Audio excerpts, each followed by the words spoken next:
안녕하십니까. 방금 소개받은 이성범 변호사입니다. 제가 배포된 이 자료에 있는 자료를 조금 고쳤기 때문에 앞에 있는 스크린을 통해서 설명을 드리도록 하겠습니다. 아까 이훈 의원님을 비롯한 여러 의원님들하고 중앙회장님 말씀을 들어보니까 이 중소기업 적합업종제도 법제화 관련해서 국제통상법적인 어떤 문제점들이 많이 제기가 되고 있는 것 같아서 오늘 발표하는데 조금 마음이 좀 무겁습니다. 제가 아는 한도 내에서 객관적으로 국제통상법적 관점에서 봤을 때 중소기업 적합업종제도가 어떠한 문제점이 있을 수 있는지, 그리고 어떻게 운영하면 잘 될 수 있는지에 대해서 살펴보도록 하겠습니다. 발표에 들어가기에 앞서서 제가 개인적으로 생각하기에 중소기업 적합업종제도는 국제통상법적으로 봤을 때 아무런 문제가 없다, 이렇게 말씀드리기도 어렵고, 그렇다고 할 수 이거를 중소기업 적합업종제도를 도입할 수 없다, 이렇게도 말씀드릴 수 없고, 결국은 중소기업 적합업종제도라는 것을 우리가 잘 운영하면 국제통상법적으로 문제되지 않을 여지가 많이 있다라고 저는 보고 있습니다. 그래서 이런 관점에서 제 발표를 그럼 시작하도록 하겠습니다. 제가 발표드릴 목차인데요. 일단 현행 중소기업 적합업종제도에 대해서 개관을 해봤는데, 이거는 여러분들께서 저보다 더 잘 아실 것 같고요. 그 다음에 두 번째로 국제통상규범의 종류 및 적용 대상이 어떠한지, 그 다음에 개별 국제통상규범상 개별 원칙들, 문제될 수 있는 개별 원칙들에 대해서 간략히 살펴보도록 하겠습니다. 현행 중소기업 적합업종 제도인데요. 여러분들이 아시는 그런 제도입니다. 적합업종 제도 적합업종 제도 합의 도출 신청을 하게 되고, 그다음 신청일로부터 1년 이내 합의하지 못할 경우에는 동반성장위원회 또는 중소기업 단체가 중소기업 청장님께 사업 조정 신청하게 되고, 중소기업 청장께서는 이제 대기업 등의 사업의 인수, 개시 또는 확장의 시기를 3년 이내에서 기간을 정해 연기하도록 권고 및 이행 명령하고, 그다음에 생산 품목, 생산 수량, 생산 시설 등을 축소할 것을 권고할 수도 있습니다. 만약에 중소기업 청장께서 이러한 어떤 이행 명령을 내리셨는데 사업 조정 명령을 이행하지 않았을 경우에는 형사처벌도 받도록 지금 제도가 지금 마련되어 있습니다. 이 내용을 사실은 이 내용은 저보다 훨씬 더 잘 아시기 때문에 이 내용을 설명드리기 위해서 이 슬라이드를 만든 건 아니고요. 다만 이제 현재 얘기되고 있는 쟁점 중에 하나가 과연 법제화를 하게 되면 현행 제도보다 더 통상법적으로 문제가 되느냐 마느냐, 이런 어떤 쟁점이 하나가 있습니다. 근데 지금 앞에서 보시는 바와 같이 결국은 현행 제도에서도 보시면 최종적으로는 형사처벌까지도 받을 수 있게 지금 구조가 짜여져 있기 때문에 이걸 법제화한다고 그래가지고 지금은 조치가 아닌데, 지금은 통상법적으로 봤을 때 매저라고 볼 수가 없는데, 이걸 법제화했을 경우에는 매저가 되기 때문에 문제가 된다라는 것은 그 주장에는 저는 동의하기가 좀 어렵습니다. 그래서 현행 제도에서도 문제가 될 소지는 있다라고 말씀드릴 수가 있습니다. 다음 좀. 그다음에 국제통상규범의 종류 및 적용 대상인데요. 우리가 국제통상규범이라고 보통 얘기하면 WTO 협정, 그다음에 양자투자보장협정 (BIT) 협정이라고 하죠. 그다음에 FTA를 생각해 볼 수 있습니다. 통상규범이라는 것은 여러분들이 아시는 바와 같이 단일법 체계를 가지고 있는 것은 아니고 이제 여러 가지 협정들을 가지고 저희가 구성하고 있는데, 가장 기본적인 것은 WTO 협정입니다. WTO 협정이 가장 기본되는 협정이라고 말씀드린 것은 다음 슬라이드 잠깐만 보여주시겠어요? 예, WTO 협정에서 지금 따온 내용들인데요. 지금 보시면 WTO 협정에 보시면 상품과 서비스 시장과 관련한 양어 약속이 있습니다. 그러니까 상품 같은 경우는 내가 어떤 이 볼펜에 대해서는 관세를 내가 10% 이상 매기지 않겠다, 이런 약속을 하게 되고, 서비스 시장에 대해서는 내가 금융 서비스 시장을 내가 개방하겠다, 이런 약속을 하게 됩니다. 그게 이제 시장 개방 약속 또는 상품 양화 약속이 되겠고, 그런데 이제 다음 원칙 때문에 사실은 WTO 규범이 가장 기본되는 국제 통상 규범이 되는데, 최후대우 원칙입니다. 최후대우 원칙을 보시면 최후대우 원칙은 여러분들이 잘 아시는 바와 같이 다른 외국의 투자자, 외국의 서비스, 외국의 상품이 있을 때 외국의 상품과 외국의 서비스 간의 어떤 차별을 내가 두지 않겠다라는 약속입니다. 그런데 결국은 이게 뭐 이 조항으로 인해 가지고 WTO 규정이 기본되는 규정이 되는 건데 그 이유는 뭐냐면 결국은 다른 나라하고 어떤 통상 그 협정을 체결하는 것은 그 나라에 대해서 내가 서비스 또는 상품에 대해서 어떤 특혜 관세를 받거나 서비스 시장에 대해서 뭐 추가 개방을 하거나 하는 약속을 하기 위해서 우리가 다른 나라하고 이제 통상 협정을 체결하는 것인데 사실상 이 최후대의 원칙, WTO에 있는 이 최후대의 원칙 때문에 그런 약속을 할 수가 없습니다. 그렇기 때문에 우리가 WTO 규정을 가장 기본되는 통상협정이라고 보고 있는 것이고요. 그러면은 과연 그럼 FTA는 어떻게 할 수 있는 거냐? FTA는 어떻게 할 수 있는 것이냐 하면 FTA를 체결할 수 있는 근거 규정이 WTO 협정에 있습니다. 그래서 그 맨 마지막 박스가 이제 WTO 협정의 그 GATS 5조, 그다음에 이제 그 상품에 관한 GATS에는 이제 24조에 이제 규정이 되어 있는 유사한 내용 규정이 되어 있는데 이 내용을 잠깐 보시면 이 협정은 서비스 무역을 자유화하는 양자 다자 간 협정의 당사자가 되거나 그러한 협정 체결을 방해하지 아니한다 해서 양자 간 다자 간 협정을 체결할 수 있도록 근거 규정이 WTO에 있습니다. 그렇기 때문에 저희가 FTA를 체결할 수 있는 것이고 만약 이와 같은 규정이 없다 그러면 FTA도 사실상 체결하기가 어렵겠죠. 근데 다만 FTA 체결을 하기 위해서는 두 가지 요건을 충족해야 되는데 하나는 적용 대상이 광범위해야 된다. 그리고 또 하나는 양자 또는 다자 간 모든 차별 조치를 그 협정 발효 시 또는 함정인 기간 내에 실질적으로 없애거나 폐지하도록 규정해야 된다. 그래서 저희가 보통 FTA 협상할 때는 이제 3번 기준으로 상품 3번 기준으로 90% 이상이라는 어떤 기준을 이제 저희가 가지고 있거나 뭐 어떤 여튼간에 심지어는 경제 통합체 버금가는 어떤 시장 통합이 있어야지만 인정되는 게 FTA라고 보시면 되겠습니다. 앞 페이지로 다시 좀 돌아와 주시겠습니까? 그렇기 때문에 이제 통상 우리가 국제 통상 규범이라고 했을 때 가장 기본되는 것은 WTO 협정이고요. 그래서 이제 WTO 협정에서는 상품과 서비스에 대해서는 상세하게 규정을 하고 있는데 투자에 대해서는 그다지 상세한 규정을 두고 있지 않습니다. 그렇기 때문에 저희가 BIT를 이제 별도로 두고 있는 것은 이제 WTO에서 만약에 BIT에 관련된 것까지도 어떤 그 규정을 하고 그거에 대해서도 최후대의 원칙을 규정하고 있었다면 이 BIT 투자 협정을 체결하기 위해서도 그 근거를 WTO에서 가지고 있어야 되겠었죠. 가지고 있어야 될 텐데 WTO에서 지금 투자에 관해서는 별다른 규정을 하고 있지 않기 때문에 이 BIT 투자 협정은 WTO의 근거 없이도 지금 체결을 하고 있습니다. 그래서 이제 WTO에서 규정하고 있는 상품과 서비스에 관해서 보시면 상품에 관한 GATT하고 그다음에 서비스에 관한 GATS, 그다음에 지적재산권에 관한 TRIPS하고 이제 뭐 투자에 관해서 아주 제한적인 범위 내에서 규정하고 있는 TRIMS가 있습니다. 그리고 아까 말씀드린 바와 같이 WTO 규정된 바가 많지 않기 때문에 우리가 양자 투자 보장 협정을 체결하고 있는데 이 양자 투자 보장 협정에 들어 있는 그 가장 주된 그 원칙들이 이제 내국민 대우 원칙, 최후대 원칙인데 이들은 모든 그 국제 통상 협정에는 포함되어 있는 그 원칙들이라고 볼 수 있고요.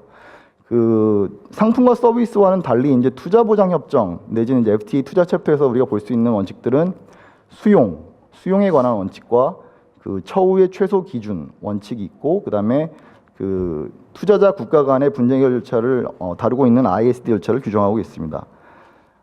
그래서 이제 WTO에서는 상품 서비스, BIT에서는 투자 이렇게 되어 있는데 그럼 FTA는 아까 말씀드린 대로 WTO에 이제 근거 규정이 있기 때문에 가능한 것이고 이 FTA에서는 사실은 이 BIT에서 다루고 있는 투자와 관련된 그 세부적인 원칙들까지도 다 포섭을 하고 있습니다. 그래서 FTA는 결국은 이제 종합 선물 세트라고 제가 표현을 해놨는데 이 WTO와 BIT를 다 포괄할 수 있는 내용들이 다 그 FTA는 규정이 되어 있습니다.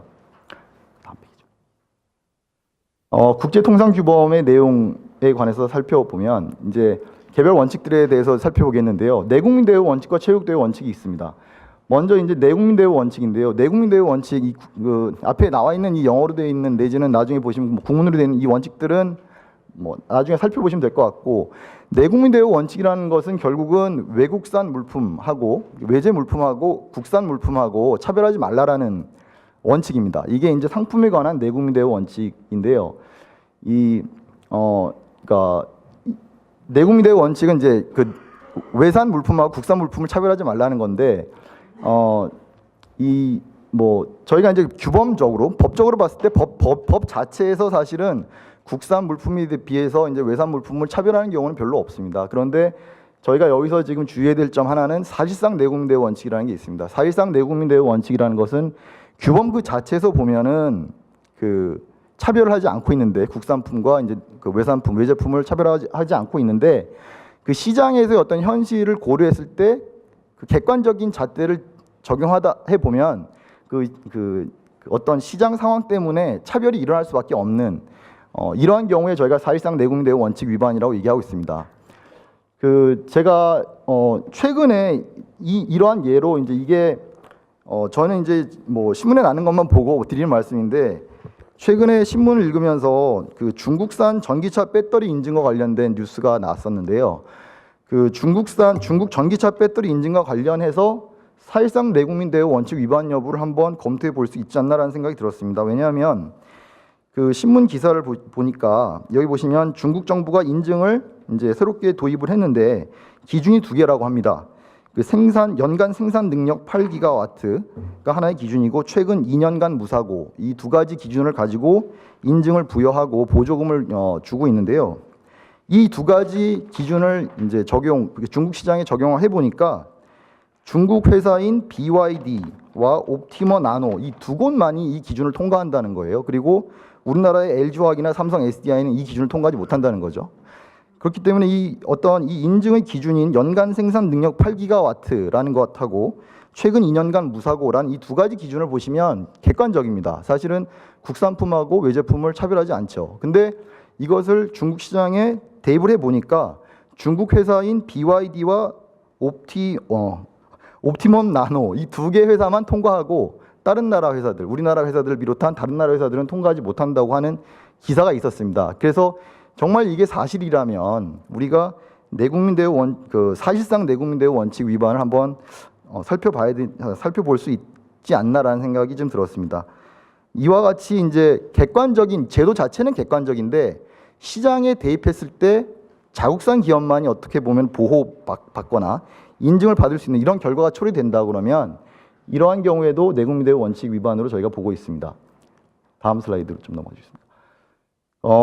그 다음에 이제 MFN 원칙입니다. 아까 MFN 원칙, 아까 말씀드린 대로 이제 제3국간 어떤 제3국에서 들어오는 상품, 제3국으로부터 들어오는 서비스를 에 대해서 차별적인 대우를 하지 말아라라는 게 이제 최욱 대우 원칙입니다.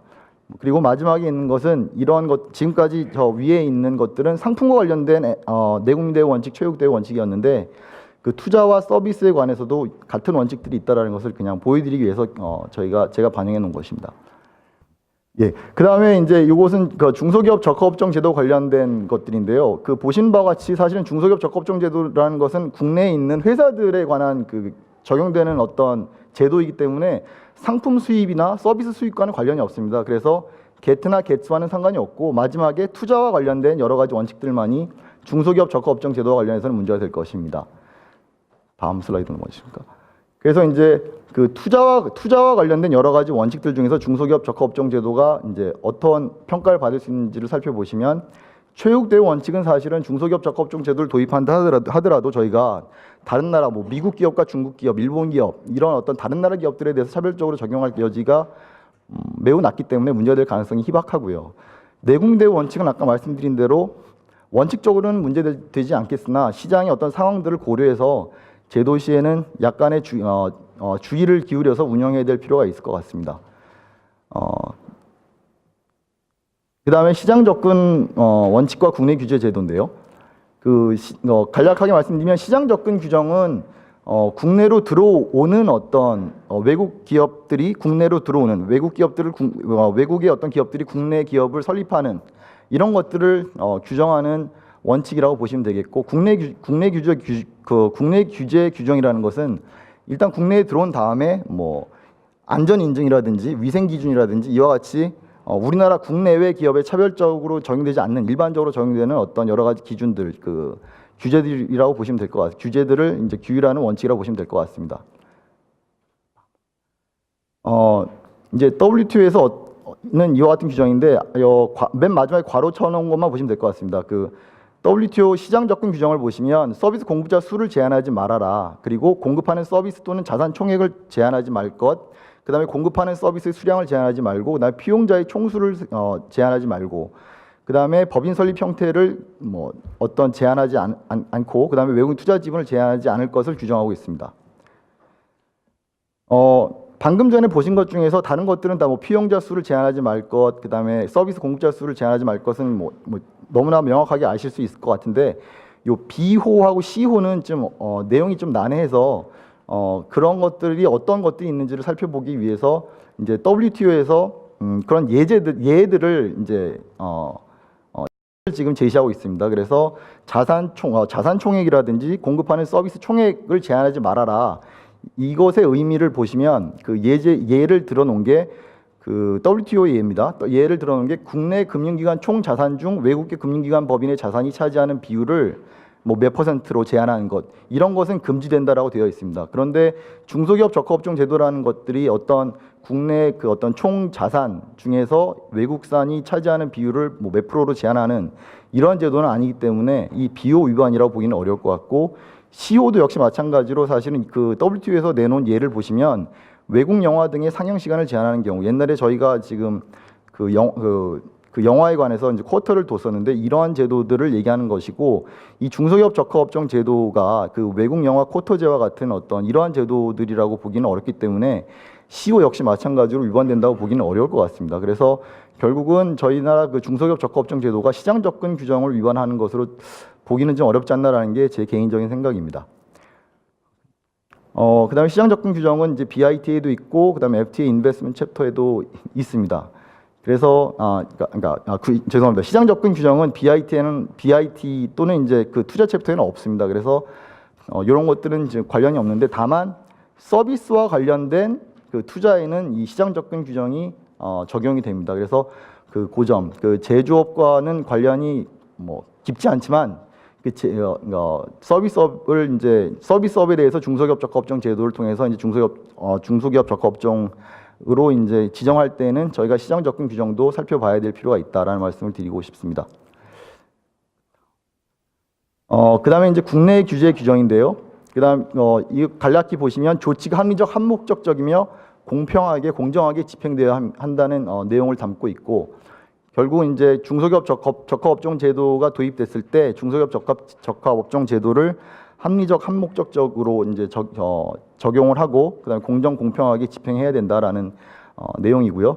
그다음에 자격 요건, 인가 절차, 기술 표준 및 라이선스 발급 요건, 이 비관세 장벽이 되어서는 안 된다. 그 무역 자유화의 그러니까 필요 이상의 무역 자유화를 저해하는 이런 요소가 되어서는 안 된다라는 내용이 있고, 그 다음에 자격 요건, 인가 절차, 기술 표준 및 라이선스 발급 요건과 관련된 규정들은 객관적이고 투명해야 하며 서비스 품질 확보를 위해 필요한 것보다 규제적이 되어서는 아니 되며, 라이선스 발급 요건의 경우 그 자체가 서비스 공급을 제한해서는 안 된다라고 해서 요 국내 규제 규정이 있는데, 이런 것들은 저희가 중소기업 적합업종 제도를 운영하면서 좀 주의 깊게 조심스럽게 살펴봐야 될 규정이라고 생각됩니다.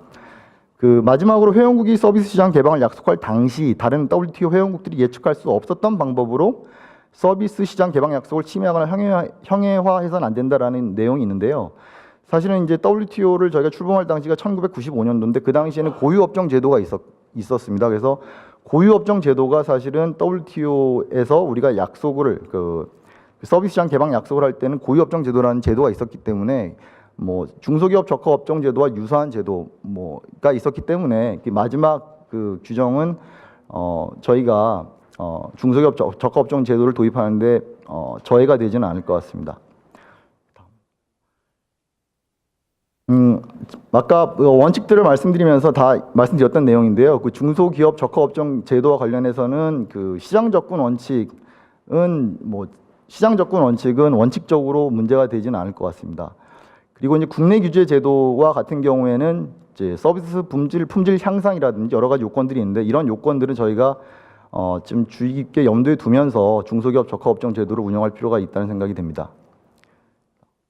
다음에 수용으로 넘어가겠습니다. 그 수용이라는 것은 우리나라 헌법에서 얘기하고 있는 수용과 비슷합니다. 그래서 특정 요건, 그 요건도 비슷하고요. 요건 충족 시 외국인 투자에 대한 수용 또는 간접 수용이 허용이 됩니다. 그래서 요건을 보시면 공공의 목적으로 이루어져야 되며 비차별적 방법이어야 되며 적법 절차에 따라서 수용을 하여야 되고, 이에 대해서는 적절한 효과적인 보상을 지급해야 됩니다.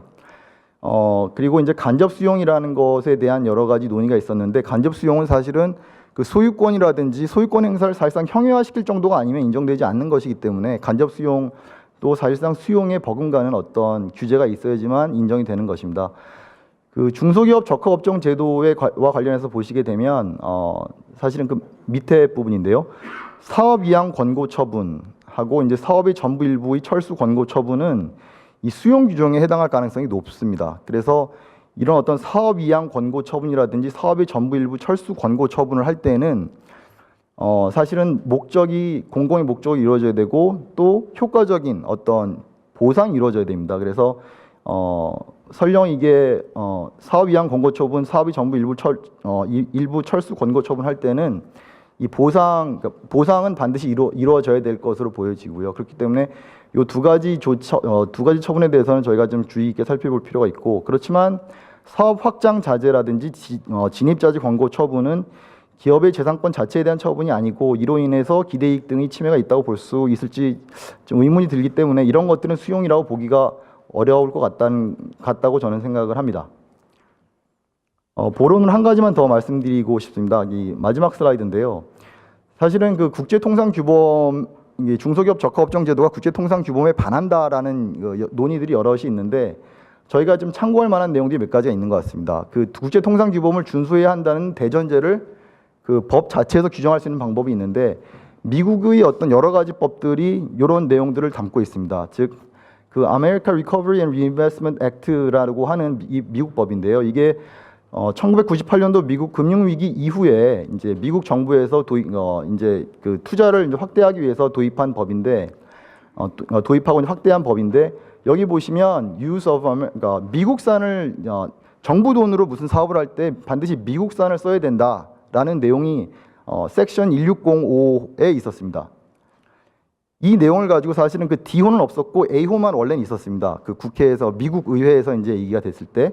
근데 미국 의회에서 국제통상규범, 지금 우리와 비슷한 입장인 것 같은데요. 이 섹션 1605를 도입할 경우에는 국제통상규범을 미국이 위반하게 된다라는 그 우려가 있었습니다. 그래서 그 우려의 끝에 나온 게 이 D호를 이제 삽입하는 건데, 이 D호의 내용을 보시면 본장은 국제협정에서 미국이 부담하는 의무에 부합하는 방법으로 적용해야 된다라는 이 내용을 추가하였습니다. 그래서 이것을 저희가 한번 검토를 해볼 수 있지 않나라는 생각이 들고, 그리고 마지막으로는 중소기업 적합업종 제도 운영 시 국제통상규범을 좀 뭐라 해야 될까요? 아까 사실상 내국대우 원칙과 국내 규제 원칙은 저희가 염두에 두고 운영을 할 필요가 있다라는 생각이 듭니다. 예, 이상으로 제 발표를 마치겠습니다. 감사합니다.